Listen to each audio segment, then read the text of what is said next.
লাগাইয়া চলে মানুষ, স্বার্থ হাসিল হলে যাই চলে।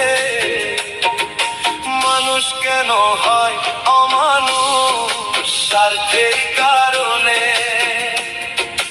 মানুষ কেন হয় অমানুষ স্বার্থের কারণে? ভবের বাজার সাজাইয়া রাখে, মুখে মিঠা বাণী, কাজ ফুরাইলেই চিনে না আর ভুলে যায় সেজন। কাজ ফুরাইলেই চিনে না আর ভুলে যায় সেজন। সুখের দিনে পাশে বসে, দুঃখে